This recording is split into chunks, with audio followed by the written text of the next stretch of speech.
Okay, here I am 113 days later, and I am on the Benton MacKaye. I finished the Pinhoti yesterday at about 5 p.m., took a picture by the sign, and went on about another 5 miles. The end of the Pinhoti was a little bit of a bummer. I mean, there was a nice section crawling up the last hill out of, I think, Bear Creek. But the very end is kind of just roads with all these muddy horse tracks going down. Once I got to the Benton MacKaye, though, life got better. It has been a nice trail. The climbs have been just the kind I like. You know, they go up, but the footing's good. So I enjoyed the hiking part right around sunset. Unfortunately, this morning is a horrible, horrible time.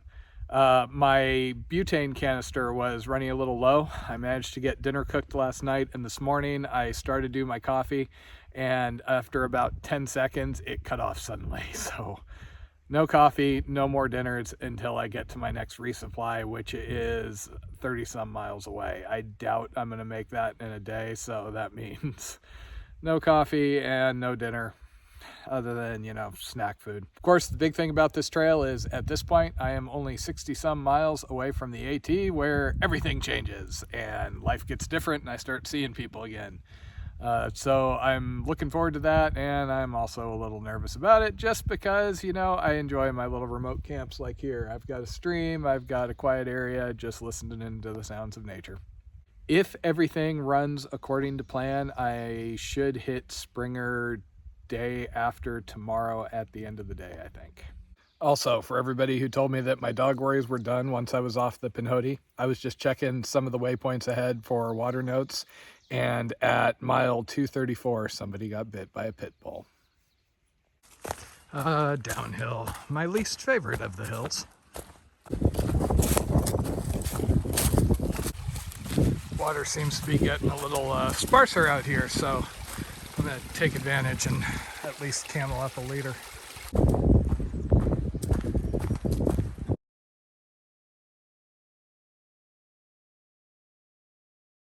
Just ran into a lady with the trail name Hobo who is going the opposite way on the BMT. She's just doing the first 100 miles, so I got to get a little beta on what the trail was like ahead. She stayed at the private shelter last night. Apparently it's going to be getting a bit cold over the next couple of days. She said it's going to get down to 31. She also said once she got to the section where the BMT and the AT were crossing, she was seeing people all over the place. On the AT, not on the BMT. It really seems like this trail isn't as well known, at least, you know, West Coast. I'd heard of the Pinhoti, but I hadn't heard of the BMT. Kind of wonder why. Also, she said she got barked at on one of the roadwalks. There's a couple of, 4 mile roadwalks ahead, but she didn't see the pit bull that bit somebody. That was marked as last year, so I guess in all likelihood it was put down if anybody reported it. Just wait till you get to the Benton MacKaye, they said. You'll be done with all the roads, they said. This has been surprisingly busy traffic-wise. So this is the left turn where that might happen, but per Hobo, she didn't have an issue. Okay, I do believe this is my turn. So I just did the climb through that private property area. I've got one other little hill and then the shelter's back here. I'm not going to stay at the shelter, but who knows, maybe somebody left a canister, huh?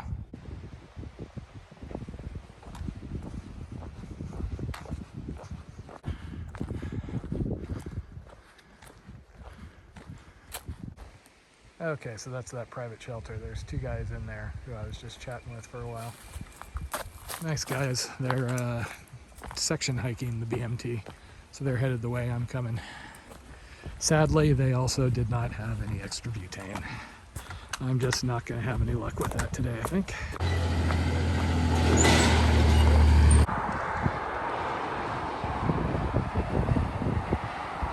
Okay, well, trail just came through.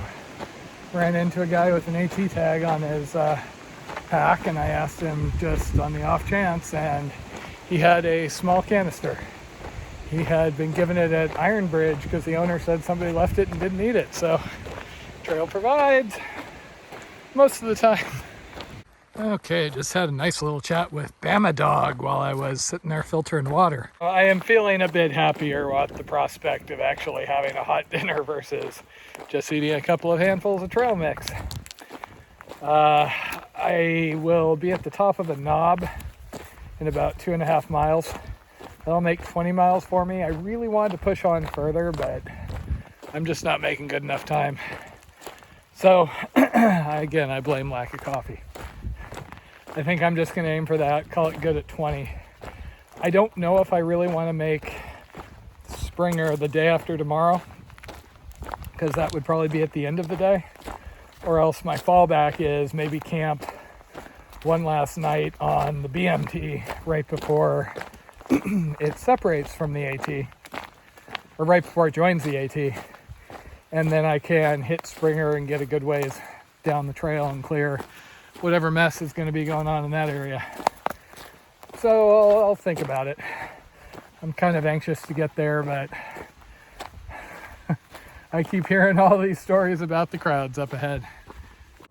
Well, I haven't enjoyed this section quite as much since it's been going through, cabins and roads and whatnot, but nice signs and well-maintained trail, gotta say. Okay, campsite, and it even has near full bars. It's probably worth stopping a mile or two early. Home sweet home for the night. Okay, that's what happens if I don't drink coffee. I start sounding like that, you see. Anyway, 46 miles from the AT this morning. It is cold. There is both a fire watch tonight and then a freeze warning for the following day. So I don't quite know what to expect. It is pretty chilly at the moment. I am very happy to have hot coffee.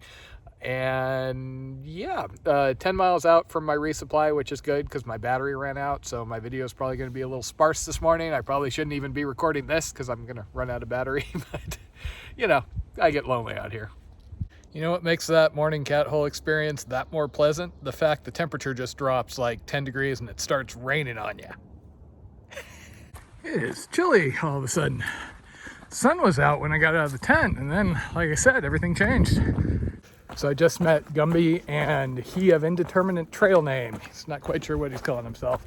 They did the Pinhoti and then got a shuttle down to Springer, and then they're heading along to Benton MacKaye to avoid the crowds. Temperature keeps dropping. You can see I'm wearing my fleece, which I don't usually do in the morning. Last night it wasn't that cold. I didn't even have all my layers on in the sleeping bag, and then it was sunny, and then all of a sudden clouds came in, it started raining a bit, and temperature has dropped. Downside of that is I tend to sweat like crazy, so I really have to kind of watch my layers. This is still sweaty from last night, so the reason I'm not wearing my rain jacket is while it vents, it also kind of traps the sweat underneath the layer, so sometimes this is better. If at all possible, I recommend not sweating near as much as me. That seems to be the better plan. So as far as my legs, I usually use the guideline of if the inside of my thighs is starting to feel like painfully cold, it's time to add a layer down below. I've got 2 options for that. Well, 3 if you count my rain skirt, but I do have a pair of long johns. However, that is my sleeping bag layer, so I really don't like getting them sweaty if I don't have to. If I'm gonna have a long stretch of cold weather, I'd probably pick up a second pair of tights just so I could hike in them and still have something dry. And then I have these EE wind pants. Now, I'm actually wearing these with the legs pulled up because that way it gives my, crotchal region some wind break, but at the same time, my legs don't start sweating like crazy. I love these wind pants. They're my go-to town layer, laundry layer, mosquito layer, and hiking layer, especially early in the morning when it's cold and, early for me. And you just want a little bit of warmth. They're nice to wear, and they've got a big enough bottom on them so I can get them over my shoes. And they come in, custom colors. So of course I was able to get green. Sadly, I don't think they'd make them like half green, half neon orange, because that would have been even more appropriate, huh? And another waterfall. Gotta always get a video of this because Taters absolutely loves waterfalls. She loves things that aren't even waterfalls, like, you know, small streams running down a rock, so that is downright Instagrammy right there. And it got warmer for a little while, and now it is cold again. And I am back on a road because, of course, I live on roads, which are connected by trails. So that was Ohio, another thru hiker. He's going up the Benton MacKaye to the Smokies. Seems like most of the people who are doing that are just talking about the crowds on the AT. And every time I'm like, damn it, why am I doing the ECT? I should be doing the AT southbound. For those of you that keep trying to convince me that I need to bring some sort of weaponry, there's so much of it just laying on the side of the trail. Okay then, how capitalist of them. Okay, so here we go with my resupply spot. This is 38 miles from Springer, and it's the only resupply I'm gonna do on the BMT. My last one was Dalton, well, after the Dalton Road Walk. This one's gonna be a little different. I had some folks who were very, very generous and wanted to send me a resupply box. Normally I prefer to buy as I go, but I figured, why not? I've been kind of in a rut as far as, you know, what I've been eating out here, so here we go. This is the first of those boxes. Holy crap, that's a package job. Okay, and I am heading onwards after a couple of hours back at that cafe. So that place was super awesome and hiker friendly. They let me set up on a table because I needed a couple hours to charge my device. This is why I paid extra and got the 20K battery that can charge in, you know, 3 to 4 hours instead of 7 to 8. Because invariably you're in a circumstance where you really need power for the next section, but, you know, you're ready to go, and I've been stuck at a town or a stop before. So I'm charged most of the way, and now I'm going on. Unfortunately, it looks like the weather's going to get down to the 20s tonight. There may be snow flurries, so that's going to be cold. And there's some sort of larger storm coming in on Saturday. So considering the timing, I may look at taking a 0 just so I can avoid the day-long rainstorm. So this is one of the advantages of getting to one of the busier areas. There is actually like trail angels and hiker boxes and everything. So all the food that I wasn't able to use from Becky's box, I dropped off in there for the next lucky person to come by. So while I was sitting there eating and repacking everything, I had the owners and several locals come by and make sure I knew about the freeze coming up, and then just making sure that I would be okay, and did I want to stay down here? Do I want to stay down here? Yeah, maybe, but gotta keep making miles.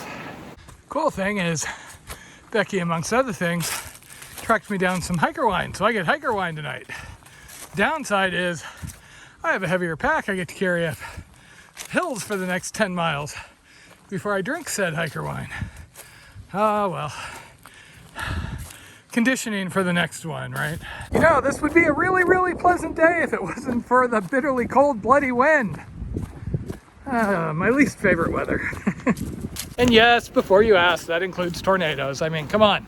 Those tornado watches, once you survive them, at least they're, you know, photogenic. Okay, I got into a bit of a protective area, but I think you can hear the wind in the background. Combination of the colder temperature plus the wind chill is making this a bit on the chilly side. So I'm going to go on to the next water and then try and find a protected campsite. I just heard from somebody else on the trail that there's a burn area up ahead. So my planned campsite of Payne's Gap, not only would I get there after dark, but if it's a burn area, that's likely to be a little dangerous in these high winds. Okay, there's actually a pipe back there that's channeling the spring out. So that was nice. Freezing my butt off hand-wise though, so another half mile or so, and I found a comment that claimed there's a campsite. Hopefully it's protected. Okay, well, it could be a little more protected, but timing's right at least. And, you know, as near as I can tell, none of these trees look like they're gonna come down. I never can tell, but looks decent at least. Also, that looks like shamanistic for some reason. Just needs a pig head on the top of it. Well, it's already chilly, but a bit better when I get out of the wind. And thanks to Becky's Resupply, look what I got tonight. So I'm basically cooking the warmest dinner I got, and then I'm gonna hunker down here. Figure I'll get started in the morning once the sun hits me, which should be relatively early, I think, with this aspect. I'm still about 30 miles away from the AT, so I'm a little behind where I wanted to be, but that's okay. I'll probably get there Friday, which if I do end up zeroing on Saturday to avoid that storm, it'll work out. Okay, it is in the 20s, high 20s, so it is really freaking cold at the moment, but at least the wind stopped. I was gonna say my water didn't freeze when I left it out, but as soon as I poured it into my cup, you can see the ice crystals. So this is one of those issues I had on the PCT that I just had to kind of manage for all of Oregon and Washington. So you see here on the arch, it just gets kind of bruised and abraded.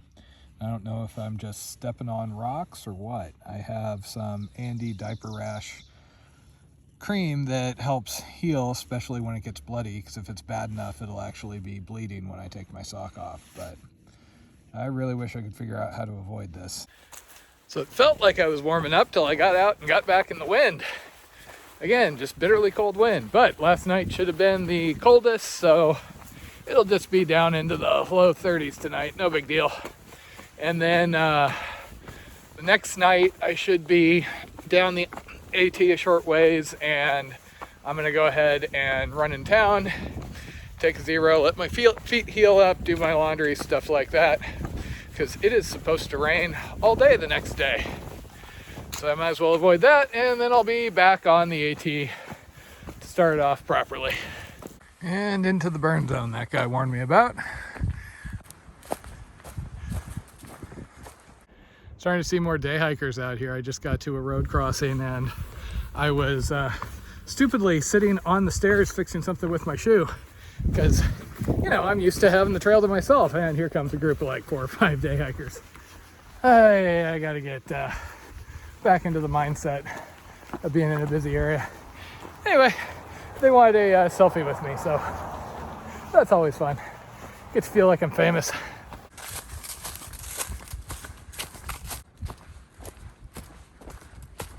Well, that's not a bad view. Shame about the haze. I assume it's from the controlled burns. I guess the rain Saturday will probably clear that up, huh? Hiking's been going pretty good, but that cold wind is just brr. Well, looky there. This is starting to feel really real. Springer Mountain, 17.7 away.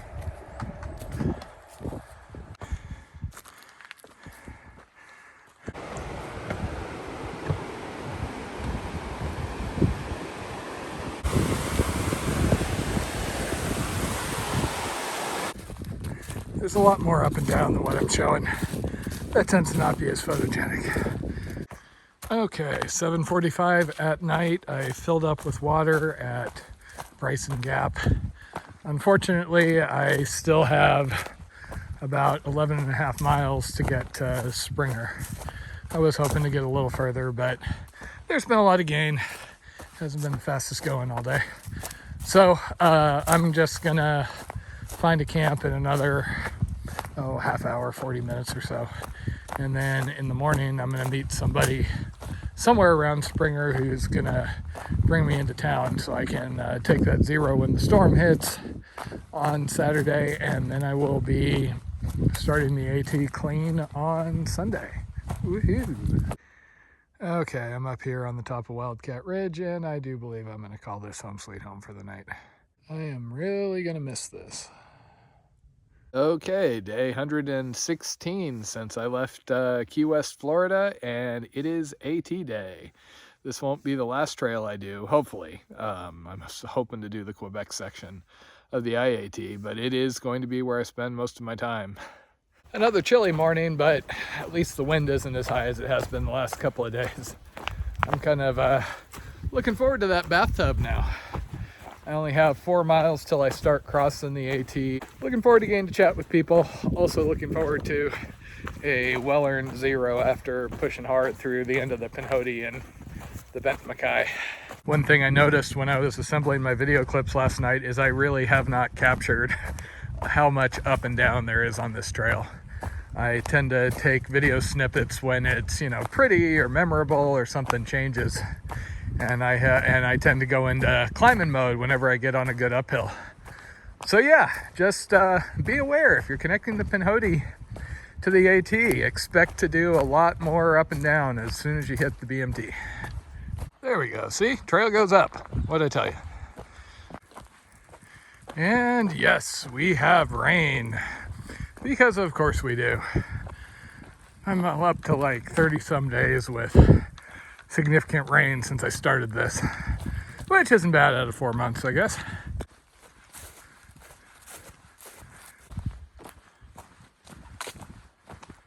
I got all excited thinking I'd already reached the AT, but no, short distance further. However, I have to say the section right before the last junction with the AT is really pretty. Bunch of campsites. Only problem is a lot of them suffer from, you know, the toilet paper being under every rock issue. Okay, for everybody who's been excitedly waiting for me to touch the AT, here you go. I've already seen like 5 people. Okay, I had been touching the AT for all of 20 seconds before I got sidelined talking for about 10 minutes with the first people I ran into. So the diamond is the Benton MacKaye, and then the flash, I guess, is the AT. So for this next 7 miles or so, the trail is together some of the times, and then it'll split back and forth. So it's not all going to be retread when I come back northbound. Can't help but notice it looks like the BMT goes through the steeper climbs versus the AT, through this section anyway.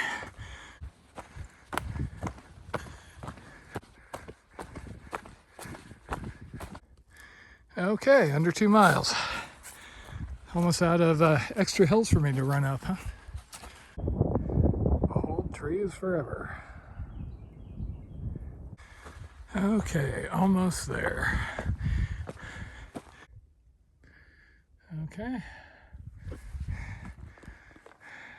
Okay, that is it for the Benton MacKaye. It's been fun. Now, AT it is. And hopefully, you know, Mexican food and beer first. Oh, I could use a beer.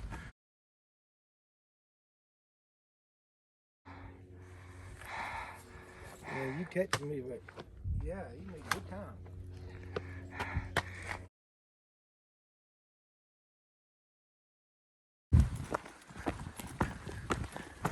There's a couple of sections there, not a lot of fun, but